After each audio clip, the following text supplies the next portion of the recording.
Avant que cette vidéo ne commence, un grand merci à NordVPN pour sponsoriser celle-ci. Internet. Cet endroit est lieu de tous les dangers, où chaque jour des milliers de hackers, publicitaires et gouvernements s'affolent à la recherche de vos données. Big Brother is watching you. Mais point de panique, votre nouveau sauveur virtuel NordVPN est là pour vous. Avec NordVPN, ou VPN, connectez-vous depuis n'importe où dans le monde à l'un de leurs plus de 5200 serveurs disponibles dans plus de 60 pays, ce en masquant votre adresse IP et en chiffrant vos communications. Protégez ainsi mieux vos données et gardez votre confidentialité. Bon, vous pourrez jamais être totalement anonyme, faut pas rêver non plus, mais grâce à NordVPN et ses pouvoirs magiques, vous pourrez dorénavant vous connecter dans d'autres pays pour entre autres contourner la censure et les géorestrictions et regarder par exemple des contenus inédits en stream. Non sérieux, ça marche même en Chine.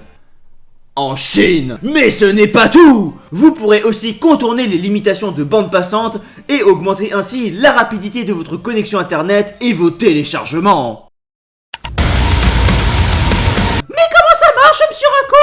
Eh bien ça marche très bien. Profitez dès maintenant d'un rabais de 75% sur un abonnement de 3 ans et d'un mois offert avec le code ETH via le lien disponible dans la description. Et c'est garanti sans risque car vous pouvez annuler si ça ne vous convient pas durant ce premier mois. Fonctionne sur Windows, macOS, Android et iOS. Bande passante délimitée, double cryptage de données, le partage P2P est autorisé, le protocole de sécurité IKEv2 IPsec ne peut être craqué, Astérix Obélix. Et je vous ai dit que NordVPN avait été sélectionné comme le meilleur VPN parmi les Best VPN Awards 2018. Bah votre jambe est à présent bien plus belle. Bref, si vous êtes intéressé, une fois de plus, c'est le code ETH pour 75% de réduction et un mois offert. Et ça se passe via le lien disponible dans la description. Oui, je dois le dire deux fois et pas que c'est un site à l'action. Mais est-ce que je vous ai parlé d'Audi NordVPN? NordVPN, le meilleur service VPN. Hey, salut à tous, ici c'est Rack. En IRL. Mais qu'est-ce que je fais en IRL, me direz-vous? Eh bien, c'est bien simple, aujourd'hui je vous propose de découvrir les premières photographies de l'histoire. Ce qui fait que ça va être très difficile de pas vous spoiler dès les premières secondes. D'où la présence de ma magnifique personne à l'image. Ça tombe bien, je viens d'acheter une nouvelle caméra. C'est un meuble, hein. Bon, par contre, je vous le dis tout de suite, je le ferai pas tout le temps. Parce que je peux vraiment pas retenir mes textes. Non, sérieux, j'ai tout imprimé. Que ce soit la première photo sous l'eau, la première photo sur la lune, la première photo d'une femme ou la première photo toute court, tout y passera dans ces deux épisodes. Le premier qui se déroulera de 1826 à 1926 et le second de 1926 à nos jours. Sortie prévue 2019. Alors je tiens à préciser avant de commencer que c'est un sujet très vaste et que je ne pourrai pas tout couvrir. Je me concentrerai uniquement sur les photos abordées et non pas sur l'histoire de la photographie en elle-même. À part un ou deux points clés et aussi pour des moments où ça me paraît essentiel pour expliquer les dites photos. Non, parce que sinon là on s'en sort plus. Sachez aussi enfin avant de commencer que certaines photos ont déjà été abordées dans des épisodes précédents. Bah que voulez-vous, l'histoire se répète. Je remercie au passage le dénommé Valentin qui m'a mâché une partie du travail en m'envoyant tout un tas de super liens par mail, ce qui m'a aidé à démarrer l'écriture de cet épisode. La nation reconnaissante. Sur ce, j'espère que ça vous plaira. Allez sur Utip si c'est le cas. Ou pas d'ailleurs, allez-y quand même, et c'est parti. Et on commence tout simplement pas moins qu'avec la première photo de l'histoire. Là, c'est censé faire une transition. La première photographie de l'histoire daterait en fait de 1826. Et oui, aussi loin que cela puisse paraître, la première photographie de l'histoire n'est séparée que de 5 ans de la mort de Napoléon. Enfin, 5 ans environ, car en réalité, on ne sait pas trop. Sa date de création pouvant se situer entre 1824 et 1827. 1826 étant en fait la date la plus communément admise. Cette photo, très poétiquement intitulée Point de vue du Gras, avait été prise par un certain Nicéphore Niepce. Attendez, faut que je regarde comment ça se prononce. Niepce. Nicéphore donc, ce depuis sa fenêtre dans sa maison située en Bourgogne. Pour arriver à prendre cette photo, qui ressemble d'ailleurs assez étrangement à un destroyer, celui-ci s'était en fait servi d'une plaque en étain recouverte de bitume de Judée, une poudre dérivée du pétrole. Le tout avait en fait ensuite été exposé pendant près de 10 heures avant d'obtenir ce résultat. Mais après ce premier succès, il faut cependant attendre près de 10 ans pour voir les premières photographies d'êtres humains apparaître. Alors là, le titre se dispute en fait entre deux photos. toutes les deux prises par Louis Daguerre, un des autres pionniers de la photographie qui avait en fait travaillé avec Nicéphore en personne, et avec lequel il avait en fait échangé toute une correspondance codée de leurs travaux, ce jusqu'à la mort de ce dernier en 1833. Daguerre, pour la petite anecdote très simplifiée, ayant en fait reconduit le contrat de Nicéphore après la mort de ce dernier, ce avec son fils pour s'approprier les droits de son invention. Invention qui deviendra le daguerréotype. Et si je vous ai fait ce mini résumé, c'est parce que cette invention va avoir de l'importance pour la suite. Mais bref, revenons à nos renards. La première photo avec des hommes serait donc un daguerréotype pris près du Pont Neuf et de la statue d'Henri IV, ce à Paris, en 1837. Problème cependant, c'est que cette date n'est en fait pas vraiment certaine. Sur cette photo, on peut en fait apercevoir sur la gauche en bas 2 personnes assises près de la statue. L'autre concurrent à cette photo étant ce daguerréotype, toujours pris à Paris, mais cette fois-ci en 1838, ce depuis la fenêtre même de l'appartement de Daguerre, situé au boulevard du Temple. Daguerréotype où on peut en fait apercevoir un homme dans la rue en train de se faire cirer les chaussures. C'est cette dernière photo, elle bel et bien datée, qui est considérée comme la première montrant des êtres humains de l'histoire. Mais me direz-vous, pourquoi les personnes sont aussi floues sur ces photos? Et surtout, pourquoi toutes ces rues sont désertes?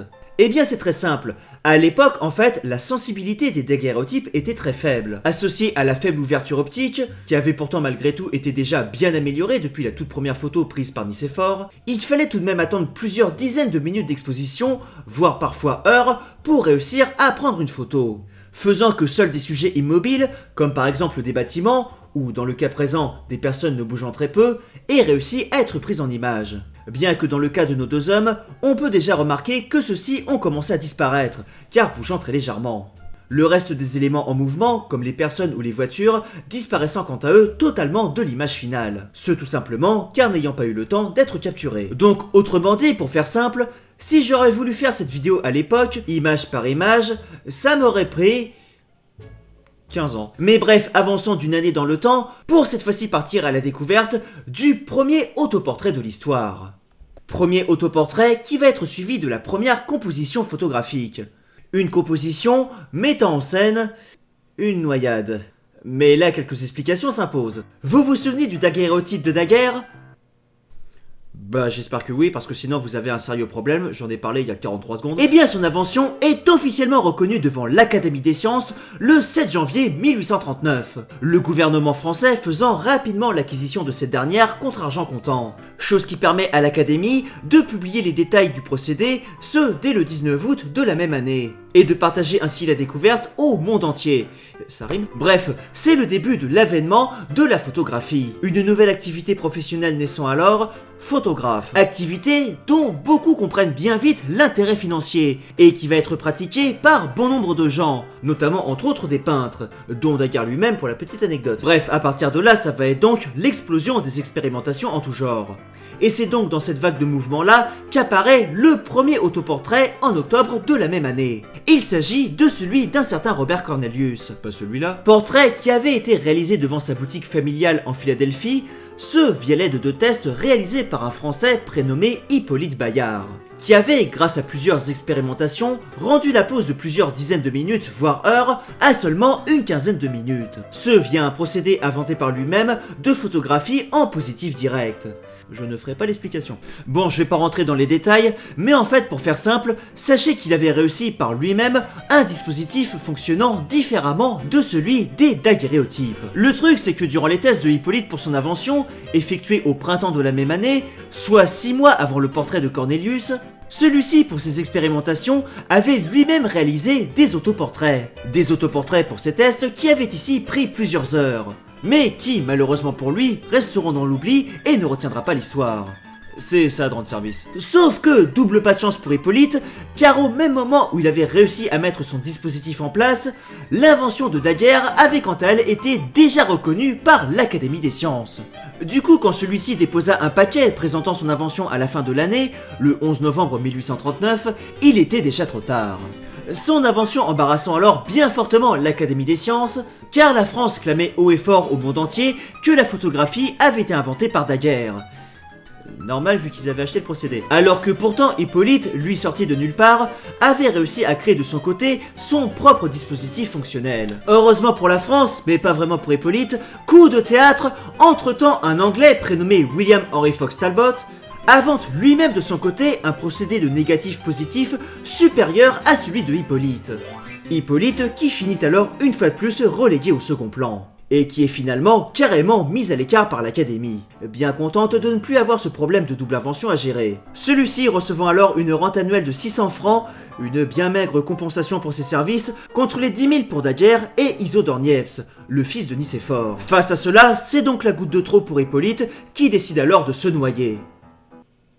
Ce en photo, dans la première composition photographique de l'histoire. Réalisée en octobre 1840, au dos de la dite photo, il y avait en fait fait figurer un petit texte rempli de flammes, dirons-nous, où il exprimait toute sa rage dans ses propos. Je cite « Le cadavre du monsieur que vous voyez ci derrière est celui de monsieur Bayard. Le gouvernement qui avait beaucoup trop donné à monsieur Daguerre a dit ne rien pouvoir faire pour monsieur Bayard. Et le malheureux s'est noyé. Ah ah, même sur un épisode sur la photo, j'ai réussi à vous foutre le moral dans les chaussures. Vive l'histoire. Mais qui dit noyade dit bien évidemment poisson. Et qui dit poisson dit thon. Et qui dit thon dit sirène. Et qui dit sirène dit bien évidemment la première photo de femme de l'histoire. Et oui, point de misogynie, car 1840 signe aussi la première apparition d'une femme sur une photographie. Du moins, c'est en tout cas la plus ancienne qui nous reste, car les véritables premières photographies qui dataient de 1839, prises par le scientifique, historien chimiste et nouvellement photographe prénommé John William Draper, où les sujettes avaient le visage recouvert de farine pour augmenter le contraste, ont été malheureusement perdues. La seule photo nous restant datant donc de 1840. Il s'agit en fait d'une photo de Dorothy Catherine Draper, qui est tout simplement pas moins que la sœur de John William Draper lui-même. Bon bah dans tous les cas il garde le record, c'est bon. Mais 1840 est une année riche en premières, car elle signe aussi l'arrivée de la première photographie de la Lune. Et c'est encore ce bon John William Draper qui est à l'honneur. Le problème c'est qu'au vu de la technologie en 1840, prendre une photo de nuit était extrêmement compliqué, ce du fait de la luminosité trop faible. Chose qui donnait souvent des clichés où l'on ne voyait pas grand chose dessus.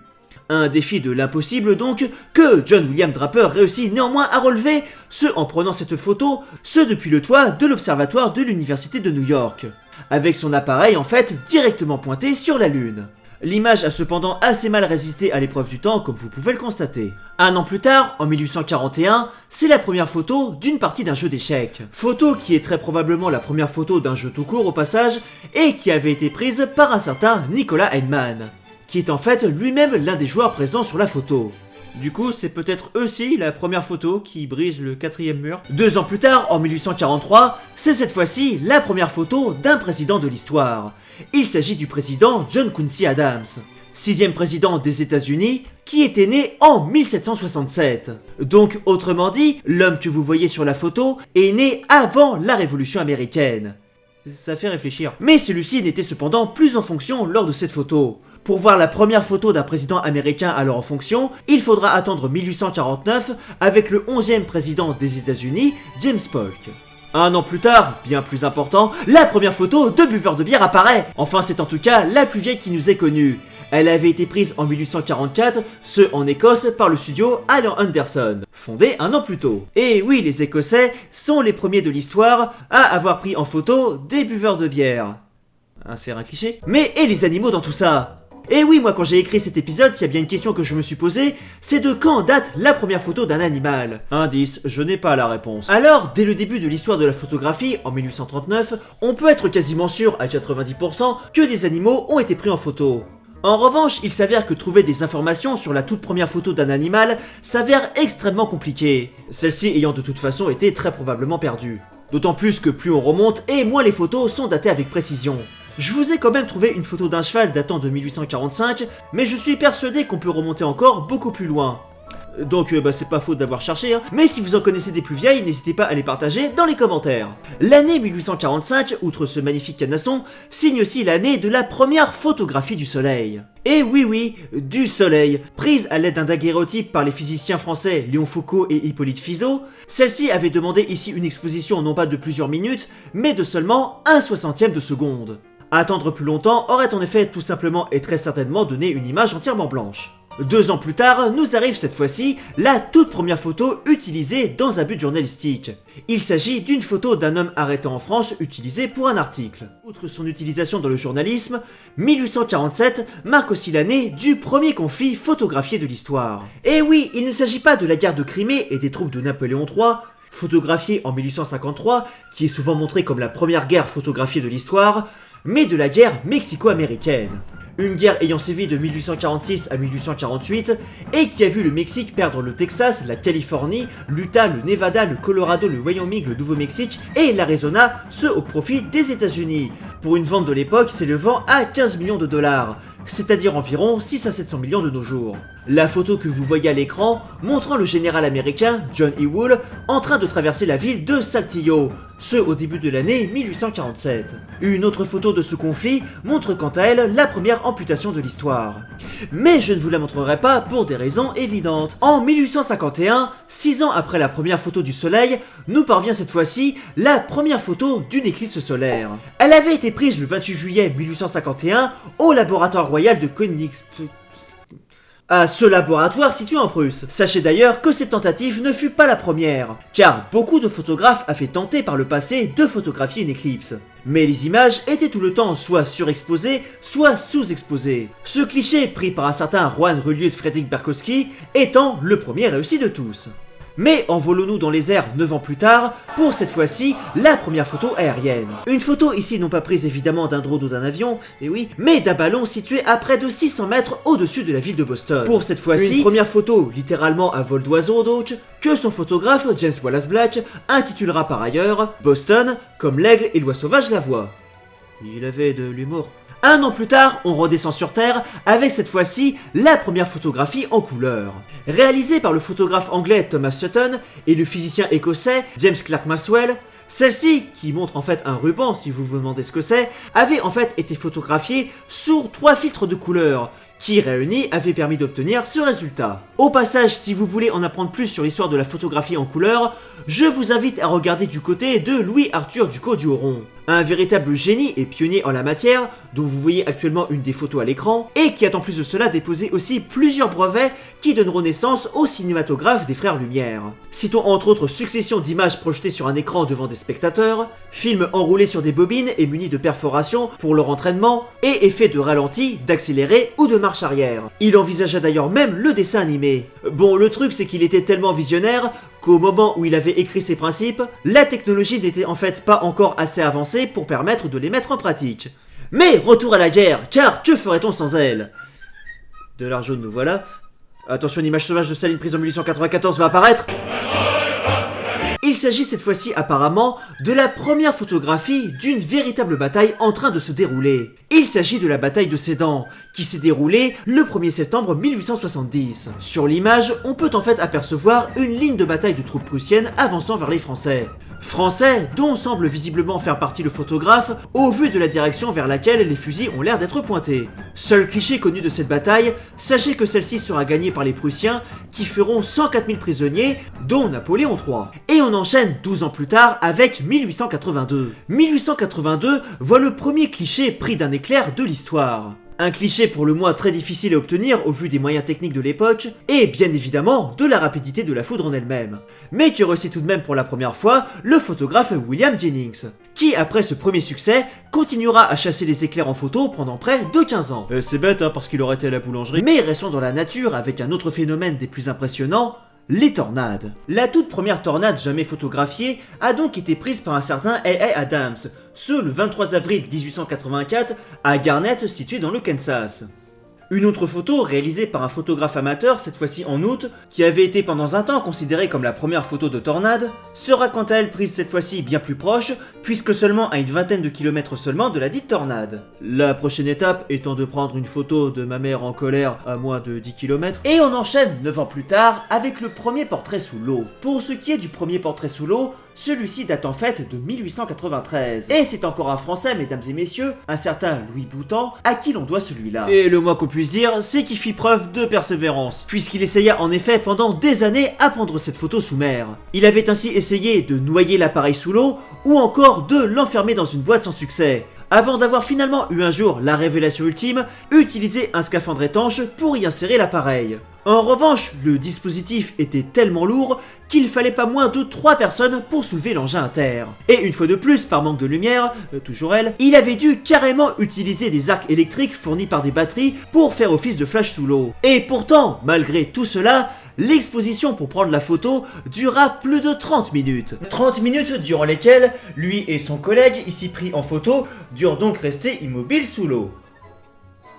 Et j'ai pas de blague. Et c'est ainsi que nous passons au XXe siècle. Et là, mini point historique d'importance, c'est l'invention de l'autochrome. Ou tout simplement, l'invention de la photographie couleur par les frères Lumière en 1903. Un procédé qui, contrairement à ce que nous avons vu plus tôt, ne nécessite alors plus qu'une seule image au lieu de 3. Le brevet étant ainsi présenté à Lyon en 1903 et sa commercialisation débutant dès 1907. Mais revenons à nos moutons. Enfin, plus exactement à nos cerfs et à nos biches, avec les premières photographies d'animaux nocturnes de l'histoire. Ce qui n'a aucun rapport avec la couleur. Non, c'était vraiment juste un point historique important pour ce changement de siècle du coup. Celle-ci nous date de 1906 et avait originellement été publiée dans le National Geographic.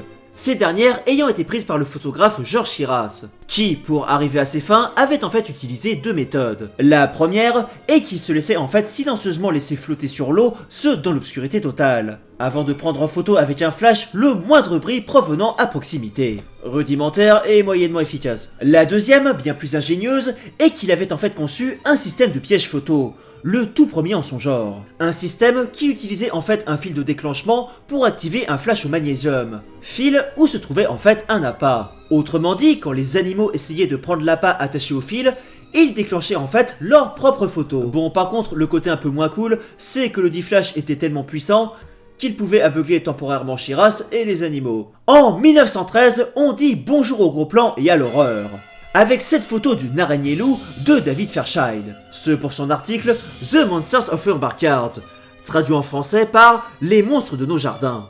Un article paru dans un numéro du National Geographic où figuraient en fait plusieurs insectes courants des jardins, ici pris en photo avec un appareil de 3,70 m surnommé le Long Tom.